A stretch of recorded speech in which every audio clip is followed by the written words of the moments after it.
Ever witnessed something so absurdly petty that you couldn't tell whether to laugh, scream, or grab popcorn? That's how I felt tightening the last bolt on a 6-foot wooden fence that now neatly sliced our lakefront in two, right through grass, dock, and water. Behind me stood a silent crowd of neighbors. Across the fence, Margaret, cousin of our infamous HOA president, Karen, stood stunned.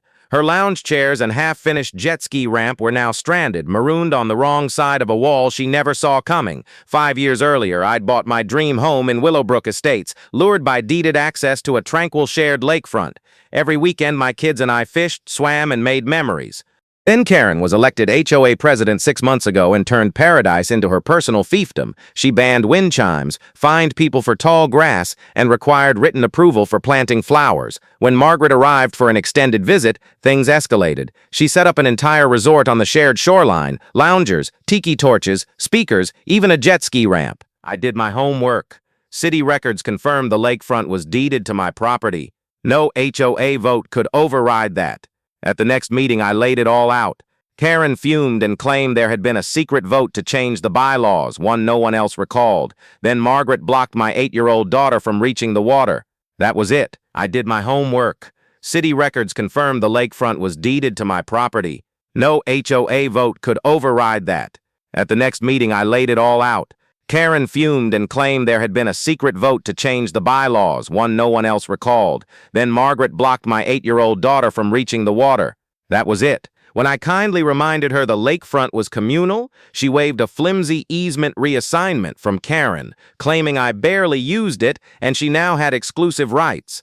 The document looked about as legal as a grocery list. I did my homework. City records confirmed the lakefront was deeded to my property. No HOA vote could override that. At the next meeting, I laid it all out.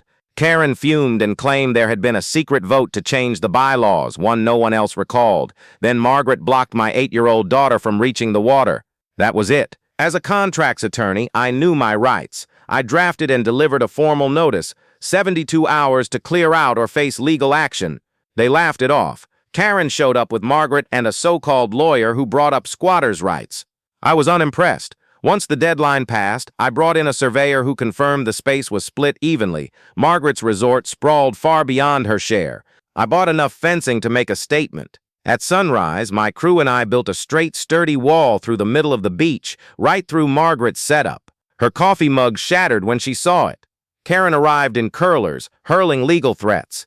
The police checked my paperwork and left. That evening, the emergency HOA meeting turned into Karen's undoing. Neighbors shared grievances. A retired judge broke down Karen's overreach.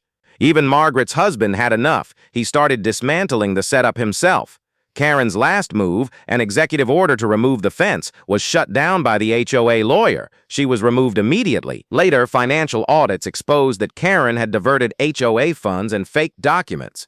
3 months later, she was found guilty of embezzlement and sentenced to probation and community service.